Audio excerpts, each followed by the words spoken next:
वृंदावन में श्री बांके बिहारी जी के मंदिर में रोज एक पुजारी जी बड़े भाव से पूजा और सेवा करते थे। उन पंडित का नाम पंडित गंगाधर था। वो रोज बिहारी जी की आरती करते, भोग लगाते और रोज 4 लड्डू ये सोचकर भगवान के बिस्तर के पास रख देते थे कि रात को उन्हें यदि भूख लगी तो वो उठकर खा लेंगे और हमेशा तो भगवान के बिस्तर पर प्रसाद बिखरा मिलता था। ये देखकर उनको मन ही मन प्रसन्नता होती और रोज इसी भाव से वे श्री बांके बिहारी जी की भक्ति करते। लेकिन एक दिन बिहारी जी को स्नान कराने के बाद वे 4 लड्डू रखना भूल गए। उन्होंने पट बंद किए और चले गए। रात में करीब 1-2 बजे जिस दुकान से वे बूंदी के लड्डू लाते थे उन बाबा की दुकान खुली थी। वे घर जाने ही वाले थे कि तभी एक छोटा सा बालक आया और उनसे बोला, बाबा मुझे बूंदी के लड्डू चाहिए, दे दो ना। उस दुकान के मालिक ने उस बच्चे से कहा, लल्ला लड्डू तो सारे खत्म हो गए हैं, अब तो मैं दुकान बंद करने जा रहा हूँ, अब तुम कल आना। जाओ अपने घर जाओ, रात बहुत हो गई है।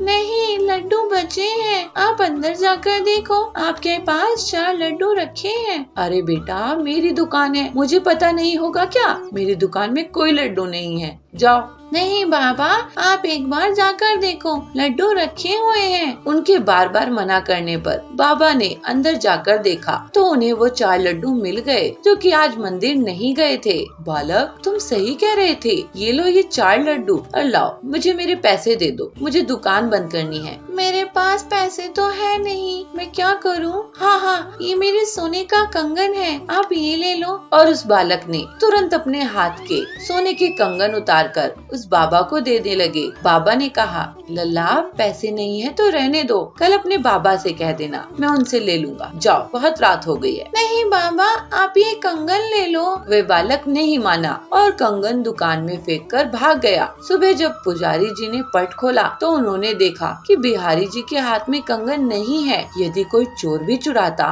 तो केवल कंगन ही क्यों चुराता? थोड़ी देर बाद ये बात सारे नगर में फैल गई। हर आदमी इस बात पर बात करने लगा। अरे पता है तुम्हें, बांके बिहारी जी के कंगन गायब हो गए हैं। तुम्हें कैसे गत्ता गायब हो गए हैं? अरे भाई चोरी हुए होते तो चोर कंगन ही क्यों चुराता, और चीजें भी तो चुराता ना, सोचो। ऐसे ही ये पूरी बात पूरे वृंदावन में फैल गई। जब उस दुकान वाले को पता चला तो उसे रात की बात याद आई। उसने अपनी दुकान में कंगन ढूंढा और मंदिर जाकर पुजारी जी को दिखाया और सारी बात बताई। पुजारी जी ने जब वो कंगन देखा तो उन्हें समझ में आ गया कि ये तो बिहारी जी के कंगन है और उन्हें रात की बात याद आई। हे बांके बिहारी, मुझसे बड़ी भूल हो गई, मुझे क्षमा कर दो। मैं कल आपके लिए लड्डू रखना भूल गया और आपको यूँ रात भर भटकना पड़ा। हे प्रभु मुझे माफ कर दीजिए। तो इस तरह समझ गए आप कि बिहारी जी स्वयं वो लड्डू लेने गए थे।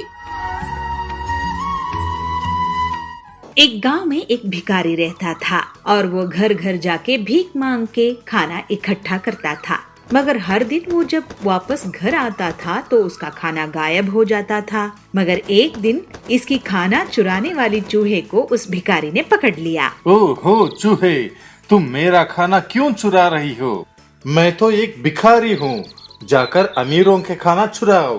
अरे ये तो मेरी भाग्य में है कि मैं तुम्हारे यहाँ से चुराऊं। मगर क्यों? क्योंकि ये तो तुम्हारे भाग्य में है। तुम कितना भी भीख मांगो या कितनी भी इकट्ठा करो, मगर तुम इतना ही रख पाओगे। यह चूहे की बात सुनकर उस भिखारी को सदमा लगा और उसका दिल टूट गया। हाँ, मेरी ऐसी किस्मत क्यों है? मुझे नहीं पता, तुम जाकर आचार्य से पूछो, शायद आचार्य आपका सहायता कर सके। यह बात सुनकर वह भिखारी यात्रा पर निकल पड़ता है आचार्य को मिलने के हेतु। और ऐसे दिन भर चलते चलते और शाम को वह एक धनवान के घर पहुंच जाता है। बहुत थकान से वह वहीं पर रात बिताने की तय करता है। तो जाकर वह उस घर की दरवाजा खटखटाता है। ओ भाई साहब, अंधेरा हो रहा है और मैं इस जगह पे नया हूँ, क्या आपके आंगन में मैं रात बिता सकता हूँ? ठीक है, कोई बात नहीं, अंदर आ जाओ। जैसे भिखारी अंदर आता है तो वह इंसान उसको पूछता है, अरे भाई कहाँ पर निकले हो और इतनी रात गए क्यों यात्रा कर रहे हो? ओह, मैं आचार्य जयसूर्या से मिलने चला हूँ। मुझे उनसे एक सवाल पूछना है। भिखारी की बात सुनते हुए वहाँ पे आई हुई उस धनवान की पत्नी पूछती है, क्या हम आचार्य से पूछने के लिए एक सवाल तुम्हें दे सकते हैं? ओह, क्यों नहीं, बताइए मेम साहब, आपकी तरफ से मैं यह प्रश्न भी पूछ लूँगा। हमारी एक बेटी है जो बोल नहीं सकती, हम ऐसा क्या करें कि वो बोल सके? अगले दिन उठकर वह भिखारी उन्हें धन्यवाद कहता है और यह कहता है कि आचार्य से उनकी सवाल का हल जरूर पूछेगा और अपनी यात्रा जारी रखता है। और उसको सामने पहाड़ नजर आते हैं और वह चिंता करते हुए यह कहता है, हे भगवान, मैं इन पहाड़ों को कैसे पार करूं? तभी उसके सामने एक जादूगर दिखता है। भाई साहब, क्या इस पहाड़ को पार करने में आप मेरी मदद कर सकते हैं? क्यों नहीं, मेरी छड़ी पर चढ़ जाओ। उसकी बात सुन के भिखारी उसकी छड़ी पर चढ़ जाता है और वह जादूगर अपनी छड़ी पे बिठाकर उस भिखारी को पूरी पहाड़ पार कराता है। उसके बाद उस जादूगर ने, अरे भाई, तुम कहाँ जा रहे हो? मैं आचार्य जयसूर्या से मिलके अपने भाग्य के बारे में पूछना चाहता हूँ। अच्छा, क्या मैं भी एक सवाल दे सकता हूँ आचार्य को पूछने के लिए? मैं कितने सालों से स्वर्ग जाने की कोशिश कर रहा हूँ और मेरी शिक्षा के अनुसार अब तक मुझे स्वर्ग पहुँच जाना चाहिए था। मुझे स्वर्ग जाने के लिए क्या करना होगा? क्या ये सवाल पूछ सकते हो? हाँ हाँ, मैं आपका भी सवाल उनसे पूछूंगा। जैसे ही वो आगे चला जाता है तो वो एक नदी पार करने की रुकावट उसे मिलती है। ओहो, अब इस नदी को मैं कैसे पार करूं? तभी उसे एक बड़ा कछुआ मिलता है और उसे अपनी पीठ पर बिठाकर नदी पार कराने की कोशिश करता है। जैसे नदी पार करते रहते हैं तो कछुआ पूछता है, तुम कहाँ जा रहे हो? मैं आचार्य जयसूर्य से मिलने जा रहा हूँ अपने भाग्य के बारे में पूछने के लिए। क्या मेरा भी एक सवाल पूछ सकते हो? क्यों नहीं, जरूर पूछूंगा। मेरा सवाल है, मैं 500 सालों से एक ड्रैगन बनने की कोशिश कर रहा हूँ और मेरे शिक्षा के अनुसार अब तक मुझे एक ड्रैगन बन जाना चाहिए था। धन्यवाद प्यारे कछुए, मुझे नदी पार कराने के लिए। भिखारी कछुए को धन्यवाद कहते हुए और आगे बढ़ता है। आखिरकार वह भिखारी आचार्य जयसूर्या के कुटीर पहुंच जाता है। हाँ, पहुंच गया मैं। अब तो मैं आचार्य जी से मिलकर ही रहूंगा। सबके सवालों को अपने जहन में सोचते हुए वह भिखारी अंदर पहुंचता है और आचार्य को सादर प्रणाम करता है। आचार्य, आप कृपया मेरा नमस्कार स्वीकार करें। मैं बहुत दूर से आया हूँ आपसे कई सवाल पूछने के लिए। क्या मैं पूछ सकता हूँ? बेशक पूछो वत्स, मगर मैं सिर्फ 3 सवाल का जवाब दे सकता हूँ। यह सुन के भिखारी हैरान रह गया क्योंकि उसके पास 4 सवाल थे। पर मेरे पास तो 4 सवाल है, मैं क्या करूँ? यह सोचते हुए बहुत आलोचना करता है। पहले वो कछुए के बारे में सोचता है जो 500 साल से ड्रैगन बनने की कोशिश में नदी में रह रहा है। बेचारा कछुआ गहरी नदी में कैसे जी पाएगा? फिर वो जादूगर के बारे में सोचता है जो हजारों सालों से स्वर्ग जाने की कोशिश कर रहा है। ओहो, 1000 साल तो बहुत लंबे होते हैं, उसे तो स्वर्ग जाना चाहिए। उसके बाद वह लड़की के बारे में सोचता है जो पूरी जिंदगी बिना कुछ बोले जी रही है। हाँ, पूरी जिंदगी बिना कुछ बोले जीना ये तो असंभव है। फिर वो अपने बारे में सोचता है, मैं तो एक भिखारी हूँ, मैं जहाँ भी भीख मांग सकता हूँ। मेरे लिए कुछ नहीं बदलेगा, मगर उन लोगों के लिए बहुत कुछ बदल सकता है। यह सोचते सोचते उसको अपनी समस्या दूसरों से छोटी लगने लगी और इसलिए उसने उन तीनों की सवाल पूछने की फैसला किया। कछुआ ड्रैगन बनने के लिए अपनी ढांचे से बाहर आना होगा।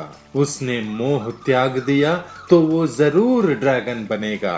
भिखारी की पहले प्रश्न को तो उत्तर मिल गया। दूसरी प्रश्न भिखारी पूछता है जादूगर के बारे में, तो आचार्य ऐसे उत्तर देते हैं, जादूगर को छड़ी की मोह छोड़ना पड़ेगा। छड़ी के ऊपर उसका मोह ही उसे स्वर्ग जाने से रोक रहा है। जादूगर का भी हल मिलने के बाद वह लड़की के बारे में प्रश्न पूछता है, तो बिना बोलने वाले लड़की का क्या? लड़की जरूर बोल पाएगी, जब वो अपने हमसफर से मिलेगी। धन्यवाद आचार्य जी। आचार्य जयसूर्या उसको आशीर्वाद देते हैं और मुस्कुरा के उसे विदा कर देते हैं। वह भिखारी आचार्य को प्रणाम करके अपने घर के ओर निकल पड़ता है। नदी के पास वह कछुआ भिखारी को फिर से मिला। क्या तुमने मेरे सवाल का जवाब पूछा? हाँ, बस तुम अपने ढांचा निकाल दो और ड्रैगन बन जाओगे। कछुआ अपने ढांचा निकाल देता है। उस ढांचे के अंदर बहुत सारे कीमती मोतियां थी और ड्रैगन कहता है, इन्हें तुम रख लो, मेरी तरफ से तुम्हें धन्यवाद। भिखारी को सारी मोती देते हुए कछुआ ड्रैगन बन के उड़ जाता है। जैसे ही पहाड़ तक पहुंचता है भिखारी, तो वो जादूगर फिर से उसे मिलता है। अरे जादूगर, आप अपने छड़ी नीचे रख दो, स्वर्ग की दरवाजे आपके लिए खुले हैं। सच में? ऐसे जादूगर छड़ी भिखारी को दे देता है और स्वर्ग की तरफ चल पड़ता है। अब भिखारी के पास कछुए के दिए हुए मोतियां हैं और जादूगर की छड़ी। वह भिखारी वापस उस परिवार के पास पहुंचता है जिसने रात को सहारा दिया था। वह परिवार भिखारी को देखकर खुश हुए और अपनी सवाल की जवाब सुनने के लिए कातुर थे। आचार्य जी ने कहा है कि जब आपकी बेटी अपने हमसफर से मिलेगी तब बोल पाएगी। तभी उस परिवार की बेटी नीचे आई और बोली, क्या ये वही आदमी है जो पिछले हफ्ते भी यहाँ आया था? उस लड़की की माता पिता हैरान हो गए और वो भिखारी की तरफ देखते हैं और तय करते हैं कि यही इस लड़की की हमसफर है। माता पिता ने इन दोनों की शादी तय कर दी और वो हमेशा खुश रहे।